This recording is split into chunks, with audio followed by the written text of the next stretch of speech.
Friends, तो यहाँ आप देख सकते हैं कि हैड टू की हेडिंग आपको नज़र आ रही होगी। हैड टू, अब जिस तरह हमने जो है हैज़, हैव और हैड के बारे में सीखा था, उसी तरह जो है यहाँ पे हैड टू के बारे में हम सीखेंगे। जैसे कि हमने हैज़ टू और हैव टू के बारे में सीख चुके हैं, उसी तरह हम हैड टू के बारे में भी सीखेंगे और जानेंगे कि आखिर हैड टू किस लिए यूज़ होता है। जब भी माजी में आपको कोई काम करना पड़ा था, उसी तरह जैसे कि आपकी कोई मजबूरी थी, आपको ज़बरदस्ती, आपका प्रेशर था उस काम करने के लिए, तो आपको वो काम करना पड़ा था, तो उसके लिए हम क्या यूज़ करते हैं, हैड टू यूज़ करते हैं, लेकिन पास्ट में। ठीक है, तो हैड टू जो है वो शो करता है पास्ट को, और कोई भी काम करना पड़ा था।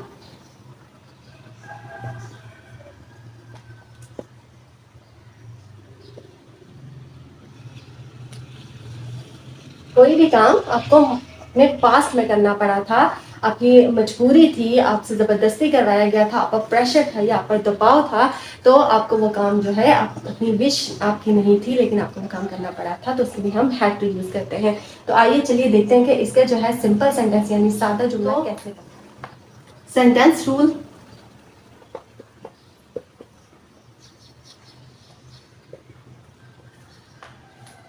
जी फ्रेंड्स, तो यहाँ पे आपको सेंटेंस रूल लिखा हुआ नजर आ रहा होगा, subject plus had two plus verb की फर्स्ट फॉर्म और प्लस ऑब्जेक्ट। तो इसको हम फॉलो करते हुए हम सिंपल सेंटेंस बनाएंगे। सिंपल सेंटेंस, अफर्मेटिव सेंटेंस, सादा जुमला। जिन फ्रेंड्स को नहीं पता उनको मैं बताती चलूँ, सादा जुमला जिसमें ना तो इनकार हो, ना कोई सवाल किया गया हो, सीधी सी बात की गई हो। तो इसको फॉलो करते हुए हम सेंटेंस बनाते हैं।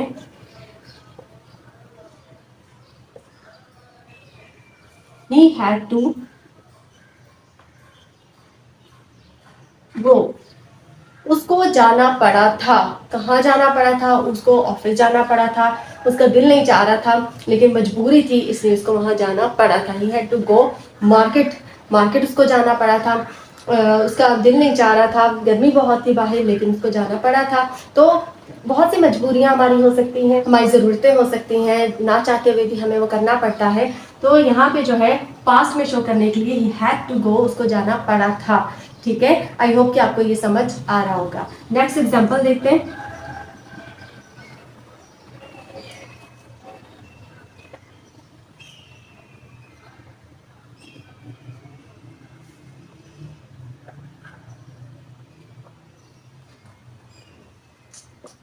दे हैड टू ईट, उनको खाना पड़ा था।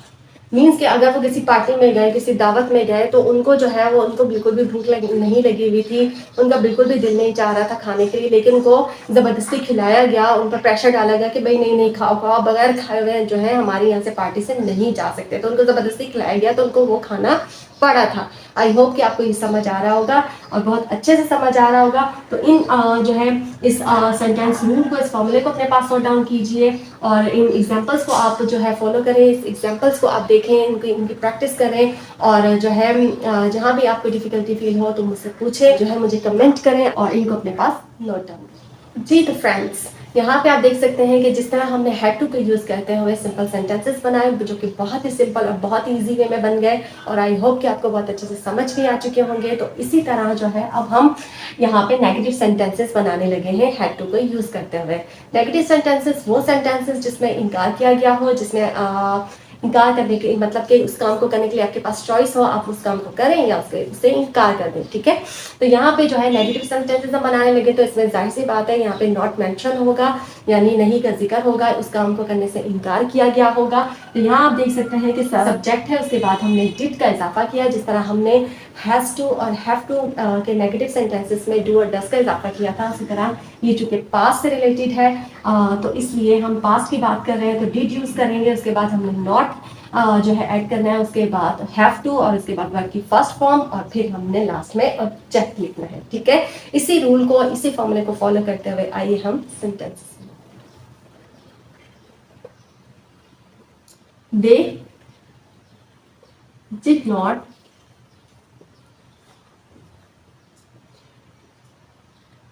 Have to eat. They did not have to eat, उनको खाना नहीं पड़ा था। यानी कि जो है उनके पास चॉइस थी कि वो खाना खाएं या खाना खाना छोड़ दें के। तो बहुत सिंपल है, बहुत इजी है, बस वही फॉर्मूले में थोड़ी सी चेंजिंग हुई है और जो है उसके हिसाब से हमने वो सेंटेंस बहुत इजी वे में बना दिया। आइए नेक्स्ट एग्जांपल देखते हैं।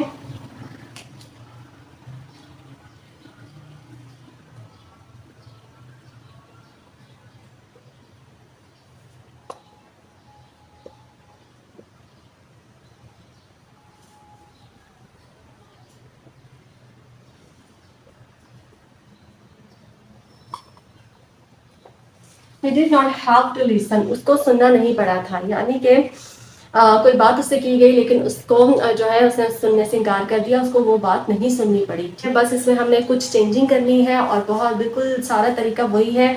जैसे कि हमने हैज टू और हैव टू को देखा कि उसमें जो हमने सेंटेंसेस बनाए उसी तरह हमने हैव टू में भी थोड़ी सी चेंजिंग करनी है। बाकी सेंटेंस जो है उसी तरीके से जो है उसी रूल को फॉलो करते हुए इजी वे में बन जाते हैं। तो आप इनकी ज़्यादा प्रैक्टिस कीजिए और इसमें परफेक्शन। हैज़ टू और हैव टू के बारे में तो हम जान चुके, जो कि हमारे प्रेजेंट को शो करता है, जिसमें हमें कोई काम मजबूरन या ज़बरदस्ती के तहत या प्रेशर के तहत जो है करना पड़े, जिसमें हमारी अपनी विश ना हो। तो इसी तरह जो है कुछ ऐसे काम जो कि हमें अपने पास्ट में भी करना पड़े थे, जो कि हमारे पास्ट टेंस को शो करें, तो उसके लिए जो है हैज़ टू और हैव टू यूज़ नहीं किया जाता, बल्कि उसके लिए क्या यूज़ किया जाता है, हैड टू यूज़ किया जाता है। तो जिस तरह हमने हैड टू के जो है अफर्मेटिव सेंटेंसेस यानी सिंपल सेंटेंसेस और नेगेटिव सेंटेंसेस सीखे, तो अब हम सीखेंगे हैड टू के क्या, इंटेरोगेटिव सेंटेंसेस।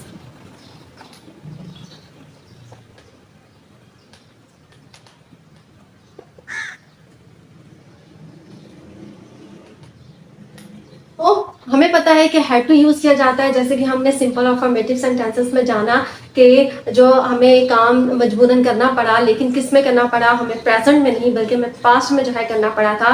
फॉर एग्जांपल मुझे मार्केट जाना पड़ा था, मुझे जो है किसी दूसरे शहर जाना पड़ा था अपने रोज़गार की तलाश के लिए, मुझे बैरून मुल्क जाना पड़ा था, मुझे सब्ज़ी लेने जाना पड़ा था, मुझे शॉपिंग के लिए जाना पड़ा था। तो बहुत से ऐसे काम है जिसमें जो है हम अपनी मजबूरी को शो करते हैं, तो उसके लिए हैड टू यूज़ किया जाता है, लेकिन पास्ट में। ठीक है, हम ये किसको शो करता है, पास्ट टेंस को, कोई काम करना पड़ा था। उर्दू में काम करना पड़ा था, लेकिन किसमें, पास्ट में। ठीक है, तो इसके इंटेरोगेटिव सेंटेंसेस वो सेंटेंसेस जो कि सवालिया होते हैं, जिसमें सवाल पूछा जाता है, इंटेरोगेटिव सेंटेंसेस कहलाते हैं। तो आइए देखते हैं कि सेंटेंस रूल इसमें हमें क्या कहता है, क्या सेंटेंस रूल है इसका।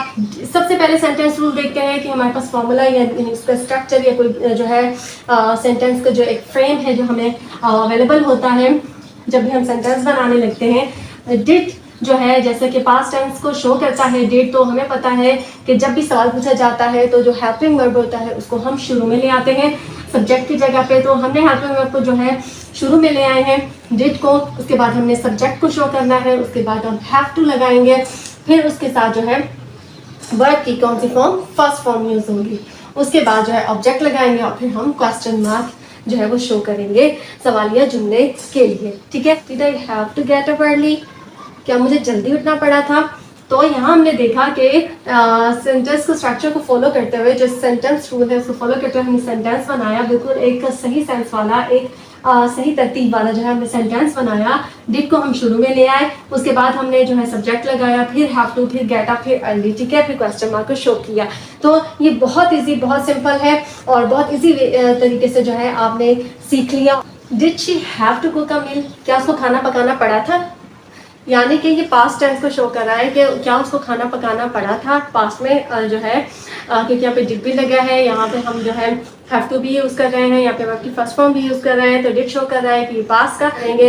आई होप कि आपको हैड टू के जो है सिंपल नेगेटिव और इंटरोगेटिव सेंटेंसेस बहुत अच्छे तरीके से समझ आ चुके होंगे और आप इसमें जो है बहुत अच्छे तरीके से स्किलफुल हो जाएंगे। इससे ज़्यादा से ज़्यादा प्रैक्टिस कीजिए, प्रैक्टिस ही आपको परफेक्शन की तरफ लेके जाती है, प्रैक्टिस ही आपको परफेक्ट बनाएगी और जो है उसको ज़्यादा से ज़्यादा सेंटेंसेस को बनाकर जो है उनकी प्रैक्टिस करके उनको यूटिलाइज करें अपनी स्पीकिंग में, तभी आप हो पाएंगे स्किलफुल। आई होप कि आपको अच्छे से समझ आ गया होगा, इसको अपने पास नोट डाउन कीजिए और इससे ज़्यादा से ज़्यादा प्रैक्टिस फ्रेंड्स। तो आई होप कि आपको जो है हैज़ टू, हैव टू और हैड टू के जो है सिंपल नेगेटिव और इंटेरोगेटिव सेंटेंसेस बहुत अच्छे से समझ आ चुके होंगे और आपको जो है इसकी ज़्यादा से ज़्यादा प्रैक्टिस करनी है, क्योंकि प्रैक्टिस ही आपको जो है वो परफेक्शन की तरफ लेके जाएगी। तो इसके साथ ही जो है आज के टॉपिक का एंड होता है। और जाने से पहले जो है मेरी रिक्वेस्ट है कि जो भी न्यू व्यूअर्स हैं जिन्होंने अभी तक मेरे चैनल को सब्सक्राइब नहीं किया, तो वो जल्दी से जाकर मेरे चैनल को सब्सक्राइब कर दें, साथ ही बेल आइकन बटन को दबाकर और को सेलेक्ट करें, ताकि मेरी हर आने वाली इन्फॉर्मेटिव वीडियो का नोटिफिकेशन सबसे पहले आपको मिल सके। तो इसके साथ ही जो है मेरी आपसे ये भी रिक्वेस्ट है कि अपने फ्रेंड्स को, अपने रिलेटिव्स को ज़्यादा से ज़्यादा जो है वीडियो शेयर करें, ताकि इन्फॉर्मेटिव वीडियो, इन्फॉर्मेशन उन तक भी पहुंच सके। इसके साथ ही जो है अपनी ट्विटर एंड को इजाज़त दीजिए। मिलते हैं नेक्स्ट वीडियो में न्यू टॉपिक के साथ, तब तक के लिए अल्लाह हाफिज़।